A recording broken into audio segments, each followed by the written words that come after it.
หลายๆท่านอาจเคยสงสัยว่าคนเวียดเข้ามาประเทศลาวแต่บ่ได้เป็นลูกน้องคนลาวข้าพเจ้าสิมาคลายข้อสงสัยให้ทุกคนได้รู้จัก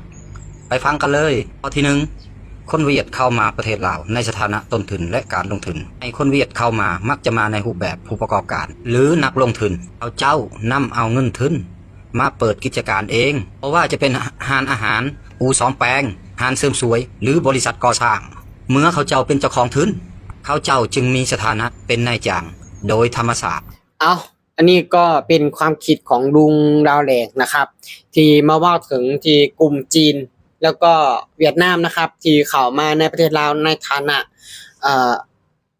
การลงทุนนะครับและมีต้นทุนที่สูงอยากบอกก่อนว่าอันนี้ก็คือความคิดของลุงดาวแหลกนะครับผมเนาะ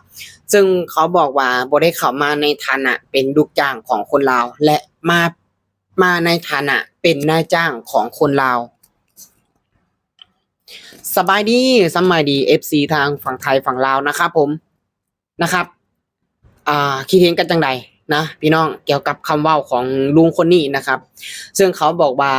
หลายๆคนก็สงสัยและวันนี้เขาจะมาไขข้อสงสัยเกี่ยวกับคนจีนและคนเวียดนามที่เข้ามาในประเทศลาวเป็นหยังถึงบ่ได้เข้ามาในฐานะเป็นลูกจ้างของคนลาวแต่เข้ามาในฐานะเป็นผู้ประกอบการนะครับด้วยการแบบมีทุนที่มาลงทุนบ่ว่าจะเปิดบริษัทเปิดร้านขายของเปิดร้านซ่อมแปลงนะครับอีกอย่างหลายอย่างที่ว่าชาวจีนเขามาเฮ็ดอยู่ในประเทศลาวตอนนี้นะครับผมก็คืออยากบอกก่อนว่าสิ่งที่ว่านั้นมันก็แม่นมันก็ถูกเพราะว่าหยังกฎหมายลาวนะครับบ่ได้มีการคุ้มครองหรือบ่ได้มีว่าจะรักษาไว้ให้กับประชาชนของตัวเองผู้ใดมีเงินแน่นะบ่ว่าจะเสื้ออะไรชาติใดก็แล้วแต่ผู้ใดมีเงินแน่ก็คือผู้นั้นไล่เป็นใหญ่นะครับมันจะต่างกับประเทศไทยนะถ้าประเทศไทยต่อให้มีเงินหลายเท่าใดก็แล้วแต่ถ้าเจ้าเป็นคนนอกเจ้าก็บ่สามารถที่จะมาเปิดบริษัทได้หรือว่าถ้าเปิดได้ก็จะมีหุ้นส่วนเป็นคนไทยเท่านั้นนะอันนี้คือทางประเทศไทยอันนี้บ่เราแค่เปรียบเทียบหรือว่าสมมุตินะครับผมแต่กับประเทศลาวคนจีนสามารถมาเป็นเจ้าของบริษัทได้เลยและเปิดไล่ทุกอย่างตามอำเภอใจขอแค่เจ้ามีเงินเท่านั้นและอยากบอกกันว่าสิ่งที่ชาวจีนหรือว่าชาวเวียดนามมากระทำอยู่ในประเทศลาวตอนนี้อันนั้นมันคือเป็นอาชีพของคนลาวนะเขามาแย่งอาชีพของคนลาวและอย่าลืมว่าคนจีนที่เข้ามาค้าขายแข่งกับคนลาวตอนเนี้ยนะครับเฮ็ดให้คนลาวเนี่ยเจ๊งเพราะว่าหยังด้วยเขามีต้นทุนที่สูงกว่าสองมาก็คือในเรื่องของสินค้าที่เขาไปได้มาในต้นทุนที่ต่ำกว่าเพราะว่าหยังสินค้าทุกอย่างนะครับที่เขาเอาเขามาขายก็คือเป็นสินค้าของเขาเองก็คือสินค้าจีนนะครับที่เขามาค้าขายอยู่ในประเทศลาวเนี่ยนะมันจะไล่ต้นทุนที่ถูกกว่าและขายถูกกว่ามันก็เลยเฮ็ดให้คนลาวเนี่ยที่ว่าทำมาค้าขายนะบางคนก็ขายมาตั้งแต่พ่อแต่แม่ปู่ย่าตายายสืบต่อกันมาตกมาในปัจจุบันนี้มันเป็นหยังถึงไปต่อบ่ได้และมันเป็นหยังถึงแบบว่าเฮ็ดให้คนลาวเนี่ยหลั่งไหลมาทำงานอยู่ในประเทศไทยมันก็เพราะสาเหตุนี่ล่ะนะมันก็เพราะสาเหตุนี่ล่ะเพราะว่าบ่มีการคุ้มครองบ่มีการรักษากฎหมายก็คือปล่อยเลยตามเลยนะครับกฎหมายเนี่ยกฎหมายลาวนะจะไล่แต่กับคนลาวแต่ว่ากับต่างประเทศกับต่างประเทศแบบจีนเวียดนามจังซี่น่ะจะบ่มีหยังเกิดขึ้นเลยนะบ่มีหยังเปรียบก็คือจังประเทศที่แบบบ่มีกฎหมายเลย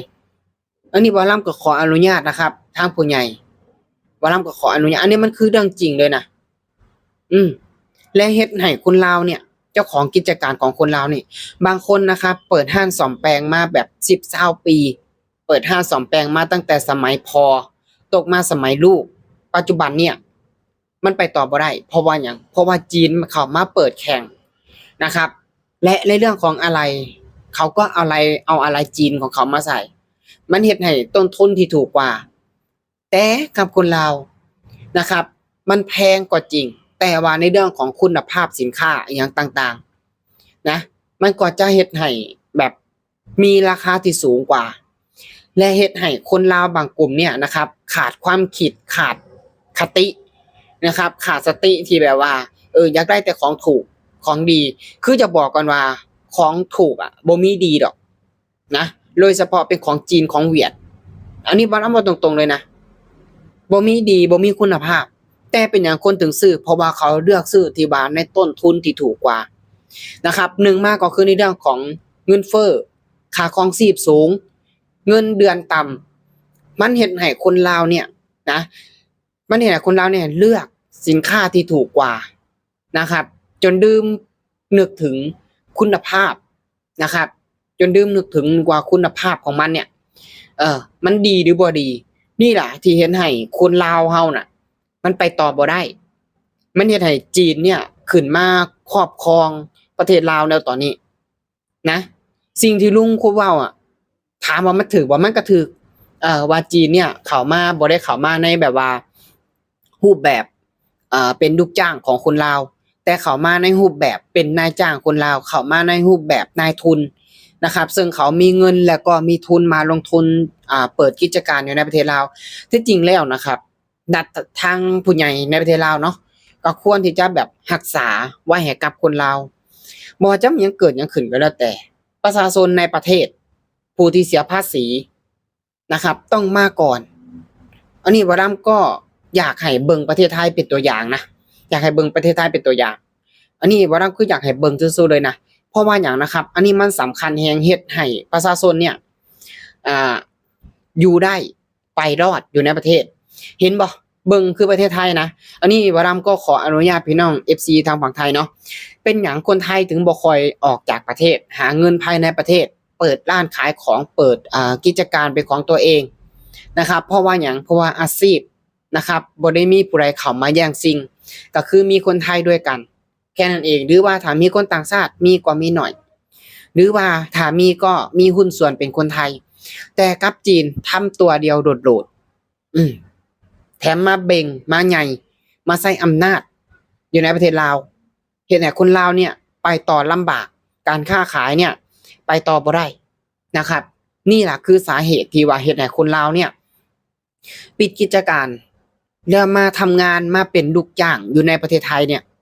นะนี่ล่ะคือสาเหตุนะบ่ต้องไปคิดจั่งใดทุกคนก็บ่เข้าใจนะครับสิ่งที่ลุงคนนั้นเว้าถามว่ามันถูกบ่มันก็ถูกแต่อย่าลืมว่าอาชีพที่เขาทำถ้าสิเว้าคือทางประเทศไทยก็ผิดกฎหมายนะครับเพราะว่าเป็นอาชีพสงวนเป็นอาชีพของคนลาวของประชาชนในประเทศนั้น